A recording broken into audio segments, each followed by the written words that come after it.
Hey everybody, this is Minion Soldier, and this is the Piracy Show. Now, of course, this may end up being a long one when you have extra time on your hands because everyone's hiding from the Crayola virus. You can kind of lean into a topic a little bit more. Now, there was a comment on yesterday's show regarding, do you think that in Star Citizen you're going to be able to accomplish things on your own versus needing to have like a large group of like 1,000 people or something? I think, a little bit of exaggeration, but is that something realistic within Star Citizen? Of course, Squadron 42 is the single player experience, and at face value, you could easily make the argument, I think, that, well, if you want a single player experience, that's what Squadron 42 is. You want the multiplayer experience, that's what Star Citizen is. I think that would be kind of like the knee-jerk reaction, and I think in a lot of MMOs, that would be the correct answer. Certainly, that was my thinking in the beginning. But as I've kind of explored Star Citizen, you can see me doing just basically what equates to a single-player mission in Star Citizen for mediocre rewards, but we'll get into that in a moment. When you're kind of experiencing Star Citizen, it can quickly feel like the game is designed to work against you if you choose to play solo.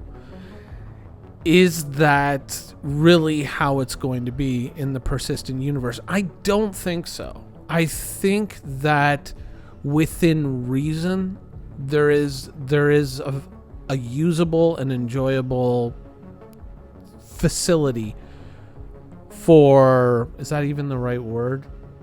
Mechanism to enjoy single player gameplay in a multiplayer universe. Now, in a lot of traditional MMOs, certainly I gave an example last week, group play is often very much encouraged, and the game is usually designed to kind of gate the best rewards behind group play. And some people, for whatever reason, and some people will just kind of say like, oh, it's just because they're antisocial and they don't want to make friends, blah, blah, blah, blah, blah. And it's not that simple. Some people simply don't have the time. Right? Now, there's kind of a couple of things that go with that. Some people say, oh, I should just be able to earn or just swipe my credit card and buy everything end game because I just don't have the time, and that's important. But I think that when you add in mechanisms like that, they diminish the value of the rewards and they diminish the sense of accomplishment. I think that to a certain degree, I think that there should be a roundabout way that players can get to those rewards. Maybe that requires a little bit more work, but as a single player, you're going to enjoy that reward a hell of a lot more. Now, as a practical example for this video, I'm going to use this ship here, the Crusader Mercury. Very popular ship in some circles. Some people not big fans because of the size of the weaponry. Though I have to argue, I feel that it is appropriate because you have to understand that this ship is not a combat vessel.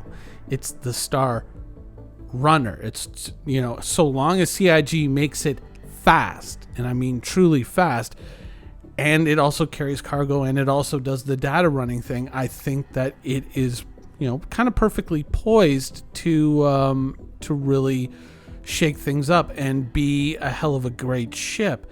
And so I'm going to kind of explain that line of thinking along with explaining making a rewarding single player experience within an MMO.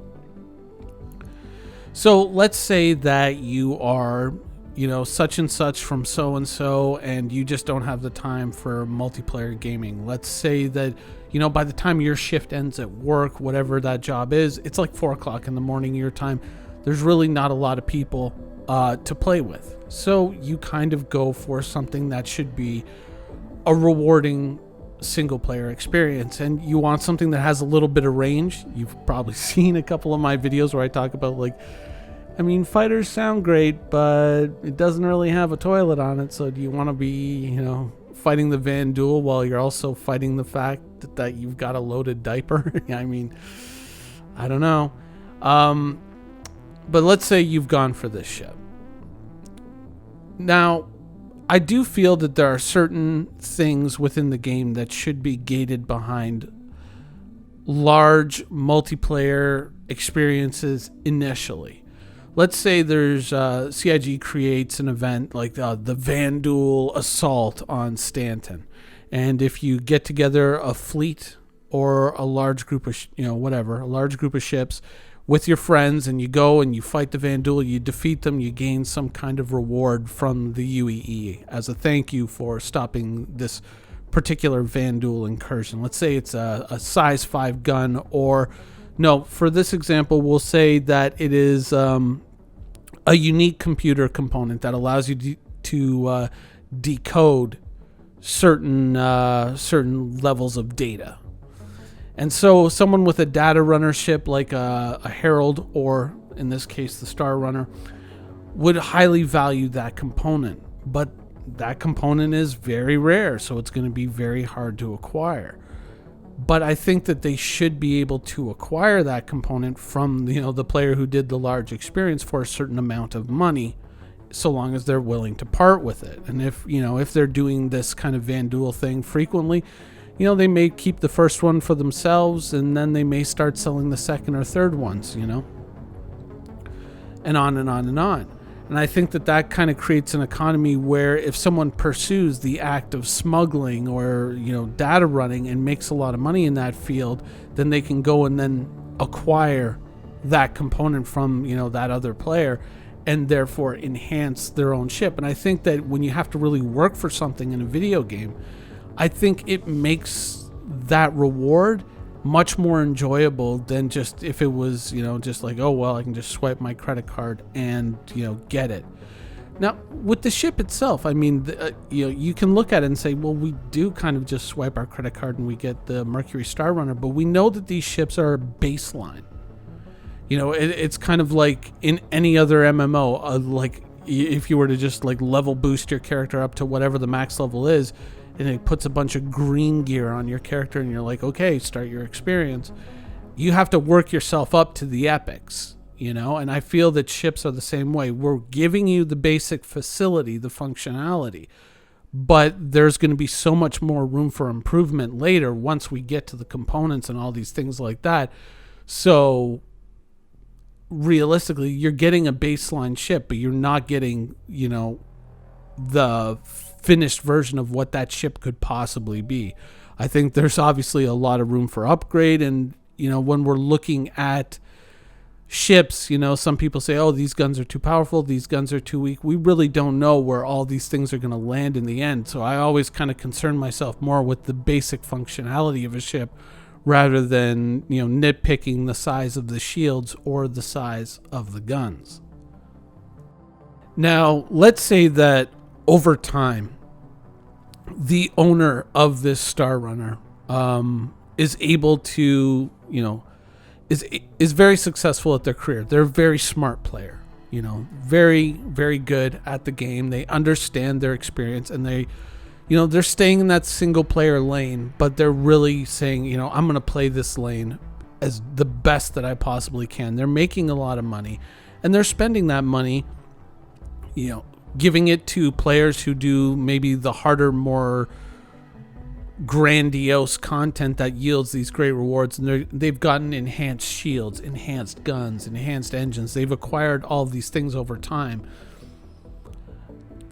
The act of building things like that in an MMO, I find personally extremely rewarding. I love the act of building a character in a game, especially when you get to that end game gearing level. I love that. That is, to me, like, I could spend quite a lot of time using some obvious examples of how much I love the gearing stage of a game. But, the act of building things and putting things together and kind of going like, ooh, do I want to spend a little bit more over here? Or, oh, do I want to focus a little bit more over there and get a little bit more of this or that? And balancing things out and finding the right balance. I love that. I absolutely love that. And I think that if you're playing Star Citizen as a single player and you've got that Mercury Star Runner and you're kitting it out all perfect, I think that in and of itself is a very rewarding gameplay loop, and a gameplay loop that arguably you could play by yourself. So as long as the video game facilitates that, I think that it's going to be fairly reasonable single player experience. Now, one of the other kind of downsides that a lot of people have or believe exists with a ship like this, especially when you're not in a large group or in a fleet or in a large org or something like that, they feel that because you're alone, you can't compete militarily. You know, you're always going to be on the back foot, and you're always going to be, facing these impossible challenges, because everywhere you go, there's going to be like 1,000 ships in this fleet or 1,000 ships in the other fleet.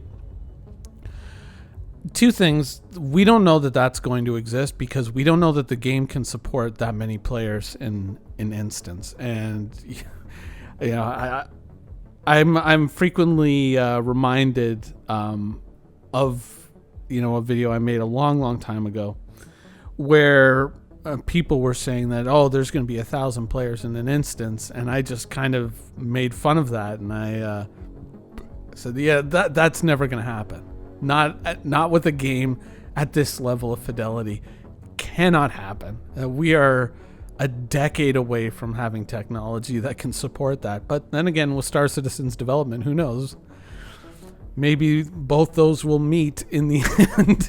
When they finish the game in another 10 years, we might have the technology to allow the game to exist as imagined by some. Chances are, though, we're going to find ourselves in instances of probably around the max 100 players. And that, even I feel that is Minion being a little bit optimistic. Right now, we're limited to 50, and perhaps we should be limited a little bit more than that. We don't know where that ball's going to bounce, so the idea that people are going to be able to bring these massive armadas up against one another, I think, is unrealistic currently. It's kind of the elephant in the room to discuss around certain people, and they get very mad when you start kind of making a case for this, but I just don't think that that's going to be something that's going to exist in Star Citizen. I think that, in truth, the multiplayer experience in Star Citizen is going to be far more limited than a lot of people, at least in the initial years of the game, is going to be a lot more limited than a lot of people are currently believing it's going to be. So I don't think that you're ever going to be up against that many players. And the truth is like, one of the often frequent criticisms of this specific ship, the Mercury Star Runner, is that it's undergunned. Is it, though? I mean, when you really think about it, it's a smuggling ship. It's a data running ship. It's not a combat vessel. Right? Often you'll see people kind of make these arguments with me about things like the Hammerhead. When I say that there's no gun racks on a military ship, yet civilian ships have gun racks. What's up with that? And, well, it's not meant for that sort of thing. That's kind of a facetious argument, but realistically, a ship like the Mercury Star Runner isn't a combat vessel. It has a certain amount of defensive capability, and arguably its greatest defense is its speed. It's not meant to go toe-to-toe with other ships. It's meant to evade them and get the package to where it's supposed to be delivered intact. That's what it's meant to do. I think oftentimes a lot of players ignore the fact that evading capture, evading another player who's trying to kill you, is still a win. When people look at ships like the Prowler, and they think like, what's the point of a stealth dropship? Very valuable, very, very interesting possibilities. Certainly I have my differences with the Prowler for different reasons, but the core idea of a dropship that's stealthy, that helps you get troops into a location and out of a location without being seen, if you're telling me that you can't see the practical value of that in the Star Citizen universe, I don't know what to say to you, because that is going to be extremely valuable. You think about something like there's a bunker that you have to get into, but between you and that bunker is a group of players that maybe you want to avoid having a tussle with. You just want to get into that bunker. Well, having a ship that can stealthily allow you to deliver ground troops to that bunker while these people are not aware that you're even there, that's going to be an immensely valuable asset to have, though currently very overpriced.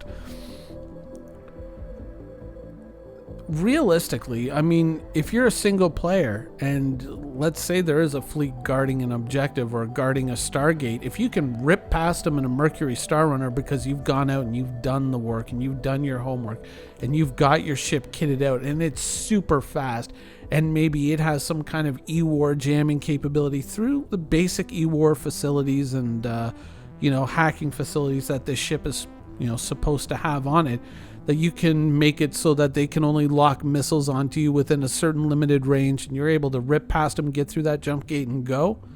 That's a win. As a single player in a multiplayer game, that's a win, and that's an important victory.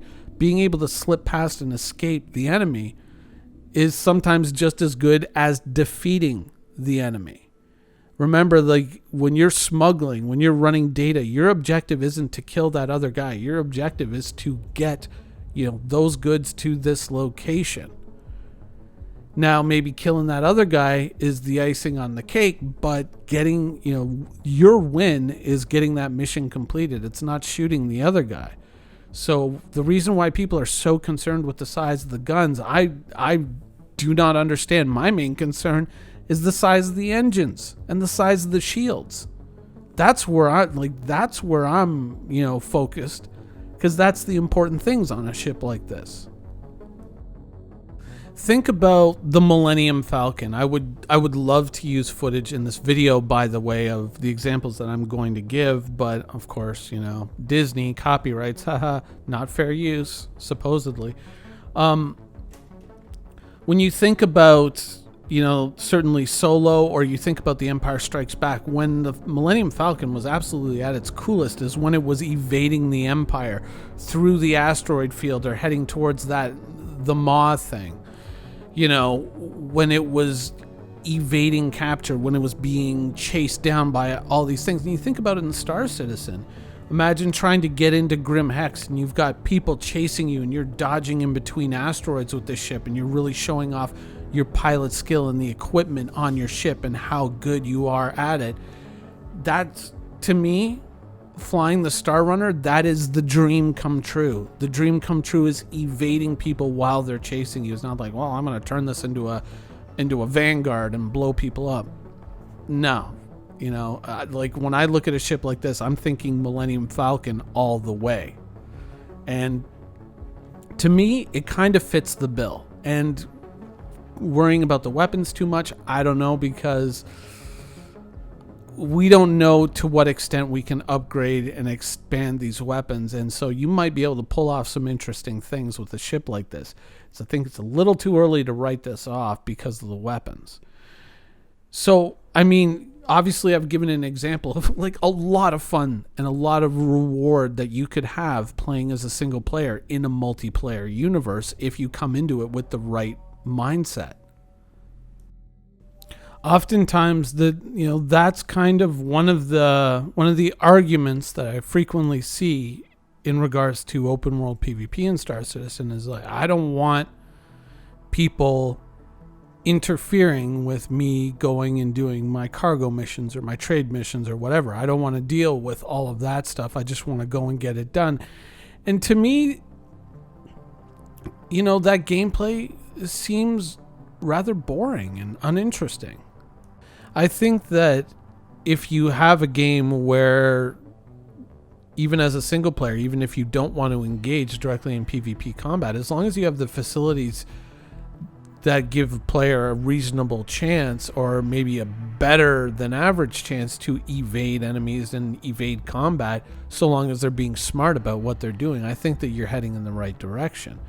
I think that it adds, a little bit of sauce for the goose when you have to think on your feet and you have to be a little bit quick. And I think that, NPCs, let's be honest, unless you overpower NPCs to almost godlike proportions, they're always going to come up short against players, and eventually that kind of gameplay where you're basically just going in and ringing the bell and getting your rewards and not having to work for it, just it isn't sustainable, and it isn't rewarding over the long term. And I don't think, it's just not enjoyable, at least from my perspective. I think that there should be a certain amount of challenge and danger to things, and that's what makes it rewarding.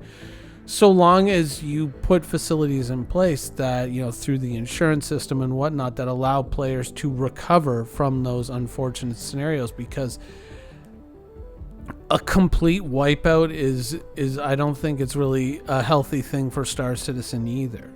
So finding the right balance is going to be an interesting journey, but I think that PvP and risk and danger should still be part of the game. I think it makes the game more interesting.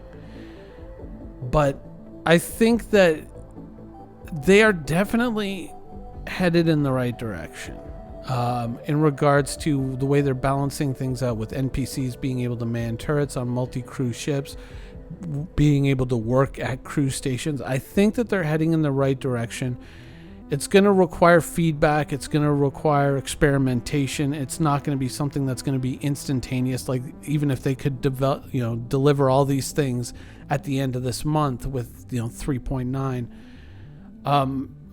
it wouldn't be in a finished state. It wouldn't be in a polished state, and it would still require feedback and some rethinks on certain things and some experimentation. Nothing in Star Citizen that we currently have is static or complete. It is a work in progress, and that's often something that's lost on people. I think that you can hit a good balance, and I think that you can make a solid single player experience even in a multiplayer game if you approach it with the right mindset, not only from a developer point of view but from a player point of view. I don't think that you can expect to basically be to single pilot in Idris and then just go god mode on every player that you encounter in the game. I don't think that's a realistic expectation. But I think that if you're a single player and you have a fully NPC crewed Idris, there should be some interesting challenges out there that you can take on, and the same with smuggling, and the same with being a fighter pilot. I think if you balance it right, and I think that if we realistically look at player population limits on servers, I don't think that you're going to need to join a 1,000-person org, because I don't think a 1,000-person org is ever going to be able to play together in the same instance anyways. At least not for the foreseeable future.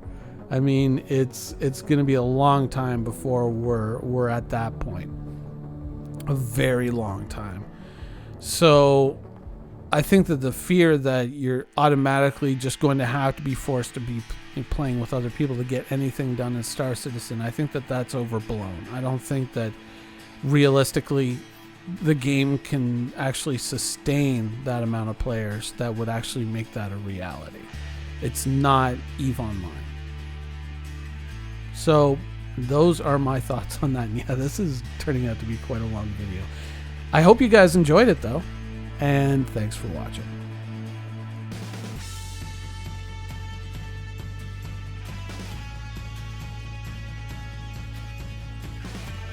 Thank you for watching. So if you want to keep up with the latest and greatest in Star Citizen and Squadron 42's development, please follow us on our social media channels.